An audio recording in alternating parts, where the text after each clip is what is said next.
प्रधानमंत्री मोदी जी जो अब होने वाले हैं वो इस पर क्या करेंगे? अग्निवीर क्या वो खत्म करेंगे? जो हमारी पुरजोर मांग थी, हमने चुनाव भी लड़ा, युवा हमारे साथ भी खड़ा हुआ, हमें खुशी होगी वो खत्म हो, लेकिन वो घटक दल उनको बाध्य करेगा खत्म करने के लिए।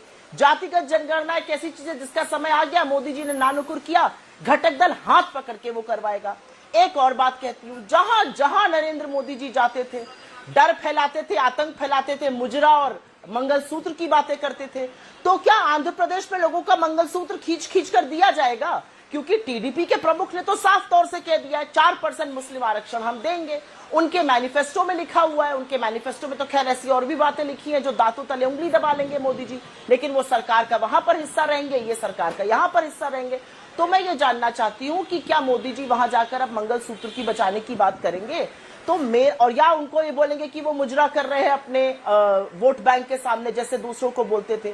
तो मेरा मानना यह है कि विरोधाभास रहेगा, विरोधाभासों के चलते आपको समन्वय बनाना पड़ेगा, लेकिन नरेंद्र मोदी जी समन्वय नहीं बना पाएंगे क्योंकि उनकी आदत नहीं है। उनकी आदत है माय वे और द हाईवे। उनकी आदत है मैंने तुगलकी फरमान जारी कर दिया, अब दुनिया को उस पर चलना है। अब ऐसा नहीं होगा।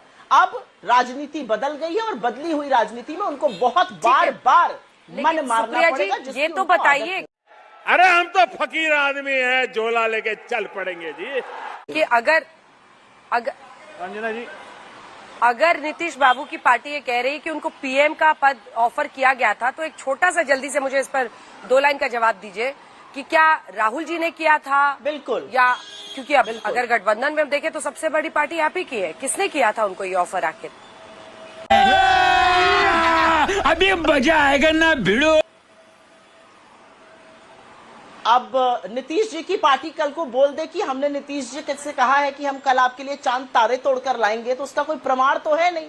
हम ऐसा क्यों करेंगे? हमने मुस्तैदी से चुनाव लड़ा, जनता ने इनको 63 सीटें इनकी कम कर दी, जनता ने इनकी सारी हेकड़ी निकाल दी, जनता ने इनको हरा दिया। उत्तर प्रदेश से लेकर राजस्थान और महाराष्ट्र तक प्रधानमंत्री का स्ट्राइक रेट 85% घिसकर 55% पे आ गया। और ये बात कर रहे हैं हम क्यों ऑफर करेंगे? इस तरह का प्लान करके प्रेशर बनाया जा रहा है बीजेपी पर।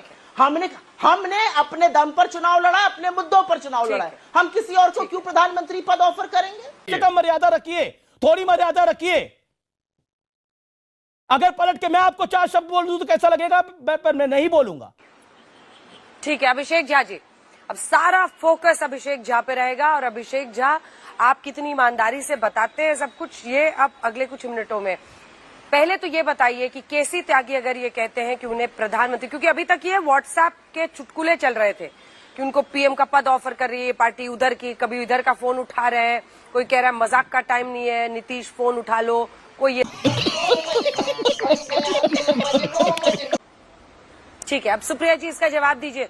वो कह रहे हैं कि आप हर कदम पर सवाल खड़े कर रहे थे, सरकार भी बन रही है, नीतीश बाबू का साथ भी मिल रहा है, आप लोगों की उम्मीदों पर पानी फिर रहा है।